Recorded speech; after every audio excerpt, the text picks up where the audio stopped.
Last Tuesday, my family life imploded. No, seriously. It was like watching a slow-motion train wreck you couldn't look away from. Hey viewers, welcome to the channel. We're just getting started and your support means a lot. If you enjoy these stories, please consider subscribing and help us reach our first 1,000 subscribers. Thanks for being here. Now back to the story. For as long as I can remember, I, 25, have been the family disappointment. My older sister, Emma, 28, was the golden child. We are like oil and water. Our parents, especially Mom, always favored her. It started when we were kids and only got worse as we aged. Emma excelled at everything. Cheerleading captain, straight A's, prom queen. Me. I struggled in school, had a small circle of friends, and preferred the art room to social events. Why can't you be more like Emma? A phrase I heard way too often. They'd praise her accomplishments endlessly while barely acknowledging mine. I got a B. Why wasn't it an A? Emma got an A. Celebration dinner. This continued into adulthood. Emma went to an Ivy League school on a scholarship. I chose a state school to study art. Our parents were thrilled about Emma's choice but skeptical about mine. Are you sure that's a good idea? Can you even make a living as an artist? I remember telling them about my college choice at dinner. I had spent weeks gathering courage. My dad's face fell. My mom looked like she might cry. Emma chimed in. Are you sure that's a good idea? Art school isn't exactly known for job security. My parents nodded in agreement. My dreams crumbled. Despite their disapproval, I stuck with my decision. Those 4 years were some of the best of my life. I finally felt like I belonged, surrounded by people who understood and appreciated creativity. I thrived in my classes, even made the dean's list several times. But whenever I shared these achievements with my family, they were met with lukewarm responses. That's nice, dear, my mom would say before quickly changing the subject to Emma's latest accomplishment. After college, Emma landed a high-paying job at a prestigious law firm. I struggled to find my footing. I worked various part-time jobs while trying to establish myself as a freelance illustrator. Our parents were always eager to hear about Emma's latest case or promotion, but they changed the subject when I tried to talk about my art projects. I remember one particularly painful family dinner about 6 months after graduation. Emma was visiting from the city, and our parents had prepared her favorite meal. The entire conversation revolved around her recent win in court. My mom kept saying how proud she was, and my dad couldn't stop grinning. When I tried to share about a small illustration job I had landed for a local magazine, my mom cut me off mid-sentence to ask Emma about her plans for buying an apartment. The situation at home became unbearable. I was still living with our parents to save money, but the constant comparisons and subtle put-downs were taking a toll. Emma had her own apartment in the city, paid for by our parents, of course. Every time she visited, it was like a royal arrival. Our parents would spend days preparing, cleaning the house, and cooking her favorite meals. When she walked in the door, they'd greet her with hugs and excited chatter. My presence, on the other hand, often felt like an afterthought. I made an effort at talking to them about how I felt several times, but it never went well. They'd accuse me of being jealous of Emma's success, or tell me I was being too sensitive. We just want what's best for you, they'd say, which always felt like code for, we want you to be more like Emma. The constant comparisons affected every aspect of my life.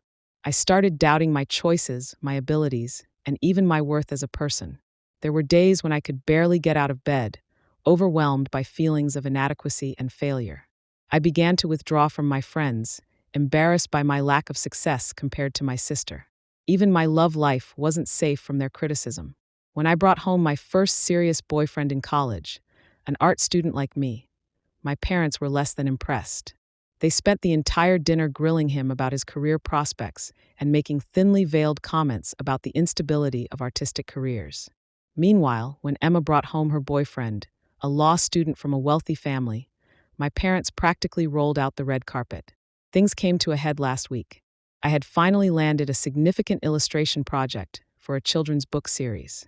It wasn't a huge paycheck, but it was a step in the right direction for my career. I had the urge to share the news with my family. At dinner, as usual, the conversation revolved around Emma's latest achievements. She had just won a big case at work and was being considered for a promotion. Our parents couldn't stop gushing about how proud they were. When there was finally a lull in the conversation, I took my chance. I told them about my illustration project, trying to contain my excitement. My mom's response: "That's nice, dear, but don't you think it's time you got a real job? You're not getting any younger, you know." My dad just nodded in agreement. I was crushed. I made an effort at explaining that this was a real job, that it could lead to more opportunities in the future. But they weren't listening. Emma chimed in, saying she could probably get me an entry-level position at her law firm if I wanted a stable career. That was the last straw. I stood up, my chair scraping loudly against the floor. I told them I was tired of being treated like a disappointment, that I was proud of my work and my choices. I said I couldn't stay in a house where I was constantly made to feel inferior. My parents looked shocked. My mom started to say something about how I was being overly sensitive, but I cut her off. I told them I was moving out, that I'd rather struggle on my own than live with their constant disapproval. Emma tried to play peacemaker, telling me to calm down and not make rash decisions, but I could see the smug look in her eyes. She was enjoying this, enjoying being the perfect daughter while I was the family disappointment. I stormed up to my room and started packing. My parents and Emma followed, trying to talk me out of it, but their words only confirmed what I already knew. They saw me as a failure, a burden. My mom even had the audacity to say, "If you leave now, don't expect us to help you when you can't make rent." As I was throwing clothes into a suitcase, memories flooded my mind. The time I won a local art competition in high school, and my parents didn't even come to the award ceremony because it clashed with one of Emma's debate tournaments.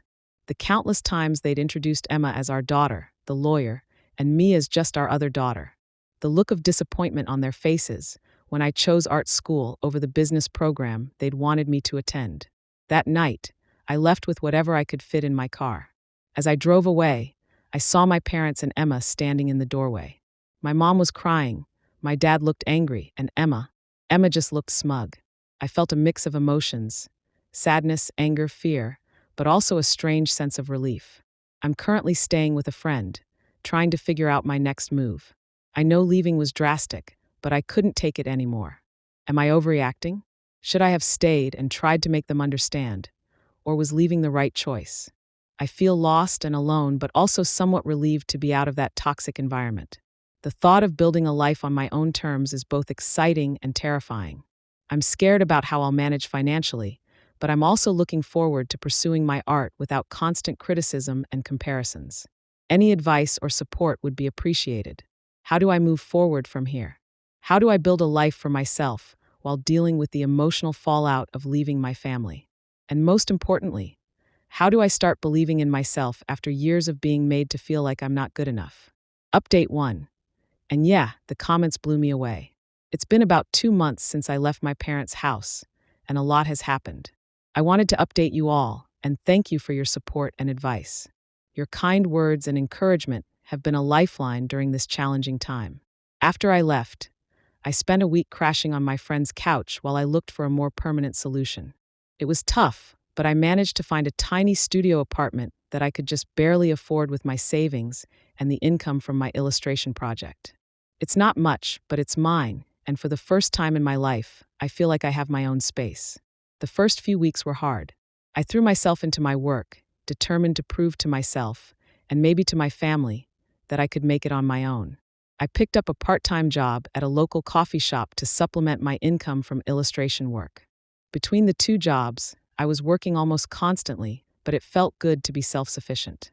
There were nights when I'd come home exhausted, my hands aching from hours of drawing and making lattes, and I'd wonder if I'd made the right choice.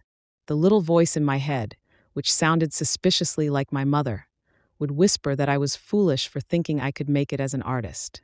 But then I'd look at the illustrations I was creating, and I'd remember why I chose this path. My parents tried to contact me several times, but I wasn't ready to talk to them.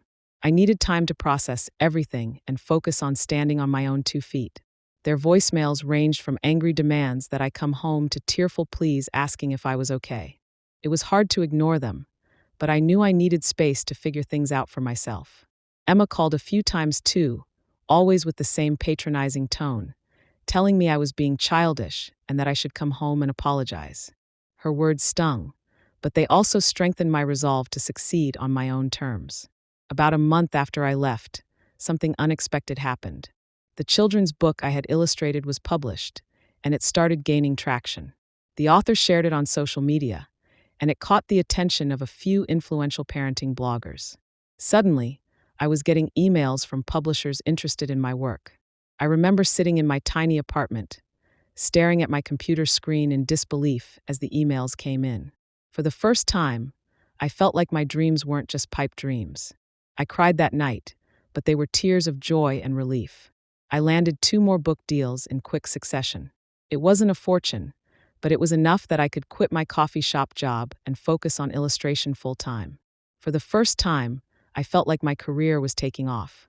With this newfound success came a boost in confidence. I started believing in myself and my abilities in a way I never had before. I realized that I didn't need my family's approval to validate my choices or my worth. Around this time, Emma showed up at my apartment unannounced. She said she was worried about me and that our parents were upset. I invited her in more out of politeness than anything else. At first, she seemed genuinely interested in how I was doing. She looked around my tiny apartment and asked about my work. I showed her the published book and told her about the new projects. For a moment, I thought maybe she was finally seeing me as an equal. But then she started in on the same old rhetoric. She said that while it was nice that I had some success, it wasn't a stable career. She talked about how worried our parents were, how they just wanted what was best for me. She even suggested again that she could get me a job at her law firm. As she spoke, I felt a familiar feeling of inadequacy creeping in, but this time something was different. I looked at my work spread out on my desk, thought about the emails from publishers in my inbox, and I felt a surge of pride. I lost my temper. I told her that I was doing fine, that I was happier than I'd ever been. I pointed out that for the first time, I was supporting myself entirely on my own work, without any help from our parents. I asked her if she could say the same, considering our parents were still paying for her apartment. Emma's face changed.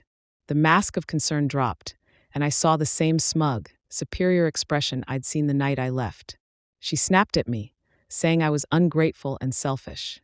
She said I was breaking our parents' hearts, and that I should be ashamed of myself.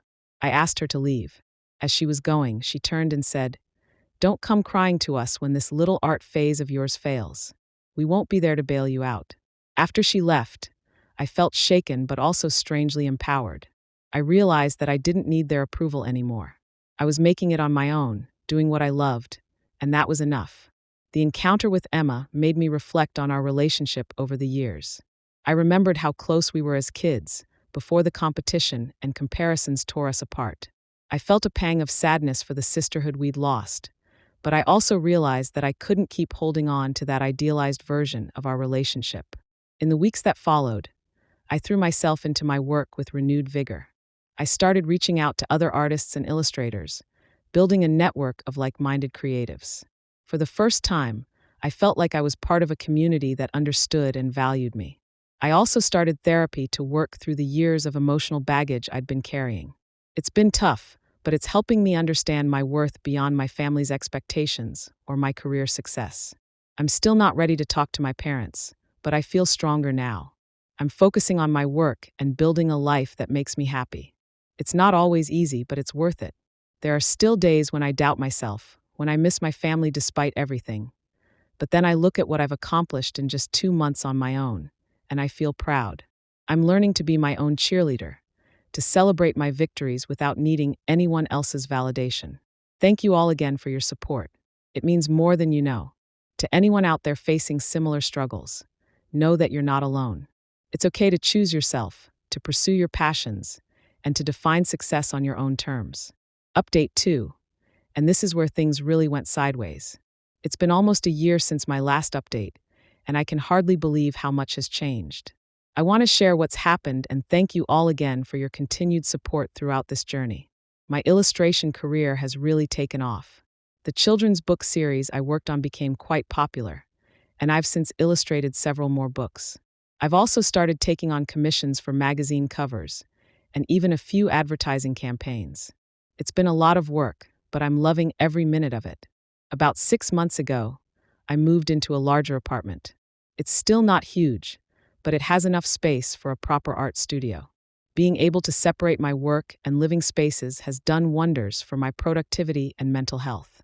I remember the day I moved in, standing in the middle of my studio, surrounded by blank canvases and the smell of fresh paint.